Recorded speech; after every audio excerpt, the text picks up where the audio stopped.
11 सितंबर 2008 air India flight 101 new Delhi के Indira Gandhi international airport से New York के जोन एफ कैनेडी एयरपोर्ट तक का सफर तय करने वाली थी और इसके रास्ते में पाकिस्तान, रशिया, फिनलैंड, ग्रीनलैंड और कनाडा जैसे देश आने वाले थे, जो कि दिल्ली से कुल मिलाकर अगले 15 घंटों में 12,000 किलोमीटर का लंबा सफर तय करने वाली थी।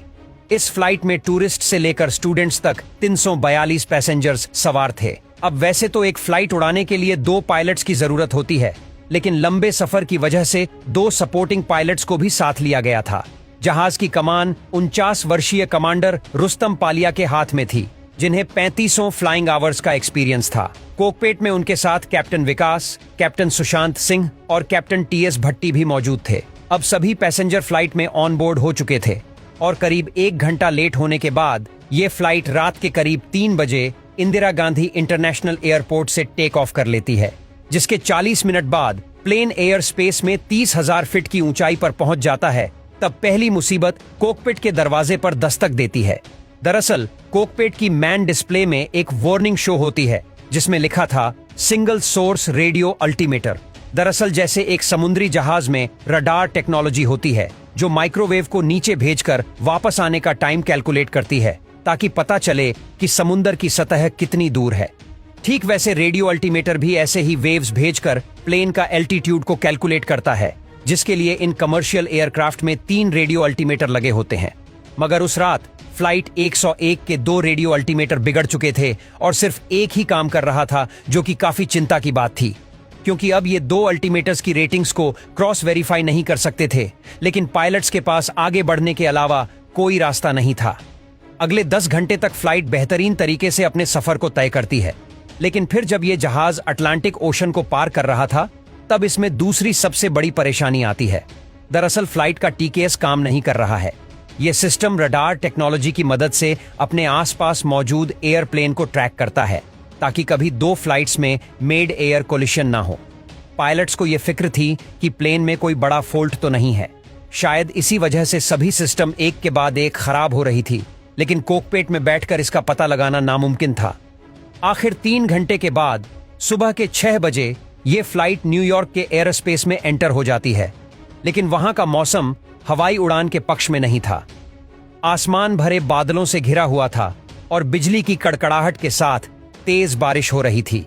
अब पायलट न्यूयॉर्क एटीसी से कांटेक्ट करते हैं और रनवे 4 के लिए क्लियरेंस मांगते हैं, जो उन्हें तुरंत दे दिया जाता है।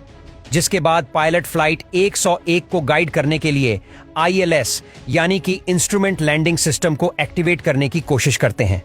तभी उन्हें पता चलता है कि यह सिस्टम भी फेल हो चुका है। अब चारों पायलट्स के पसीने छूटने लगे थे, क्योंकि ILS लैंडिंग के लिए काफी इंपॉर्टेंट होता है। ये रनवे से निकलने वाले सोशल रेडियो सिग्नल्स को ट्रैक करके पायलट को एल्टीट्यूड और डायरेक्शन जैसी इंपॉर्टेंट जानकारियां देता है, ताकि लो विजिबिलिटी में भी सेफ लैंडिंग की जा सके। लेकिन पायलट्स के पास आगे बढ़ने के अलावा कोई भी रास्ता नहीं था। अगले 10 घंटे तक फ्लाइट बेहतरीन तरीके से अपने सफर को तय करती है, लेकिन फिर जब यह जहाज अटलांटिक ओशन को पार कर रहा था, तब इसमें दूसरी सबसे बड़ी परेशानी आई।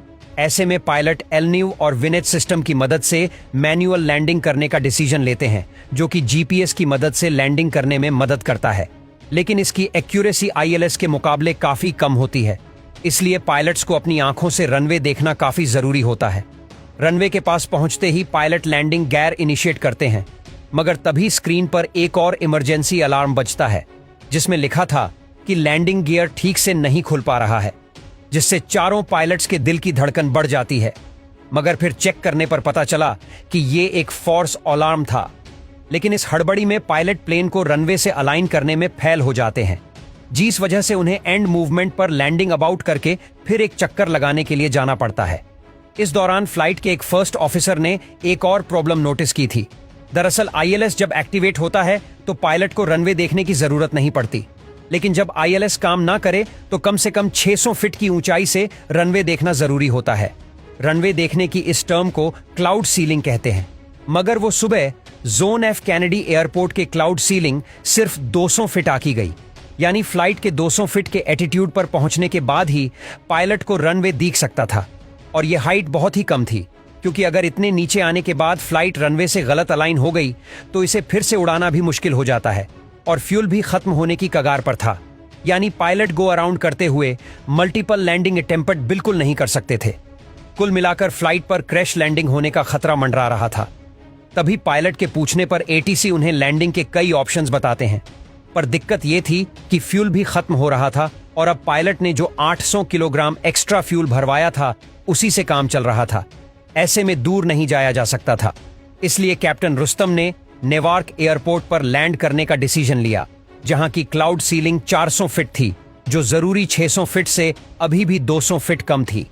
इसीलिए पायलट ने न्यूयॉर्क एटीसी को बताया कि हमारे मल्टीपल इंस्ट्रूमेंट्स भी खराब हो चुके हैं, तो उन्होंने भी इस लैंडिंग को क्रिटिकल घोषित कर दिया। नेवार्क एयरपोर्ट के रनवे को लैंडिंग के लिए रेडी कर दिया गया और इमरजेंसी व्हीकल्स को भी रनवे के पास बने टैक्सी बेस पर भेज दिया। अगले कुछ मिनटों में फ्लाइट 101 नेवार्क एयरपोर्ट पहुंच जाती है। फ्लाइट के पायलट 14 घंटे से सोए नहीं थे। साथ ही एक के बाद एक इंस्ट्रूमेंट फेल्योर से वो घबरा गए थे। ऐसे में वो कितनी स्ट्रेसफुल सिचुएशन में होंगे, इसका अंदाजा हम लगा भी नहीं सकते, क्योंकि फ्लाइट में सवार 357 यात्रियों की जान सिर्फ उन्हीं के अगले कदम पर निर्भर थी। खैर, जब प्लेन रनवे के पास पहुंचता है तब वो 1000 फीट की ऊंचाई पर था, जो जरूरी ऊंचाई से काफी ज्यादा थे।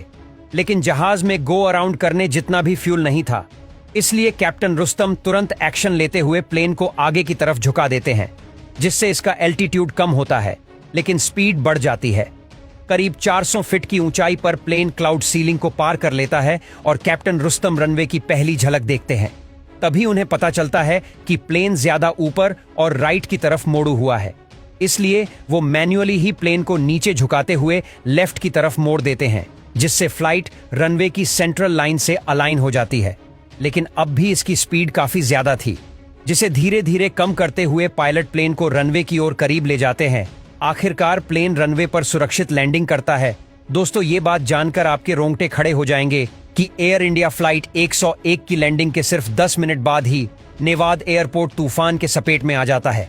आखिरकार पायलट की सूझबूझ ने प्लेन को एक सॉफ्ट लैंडिंग करवा दी और 357 लोगों की जान भी बच गई।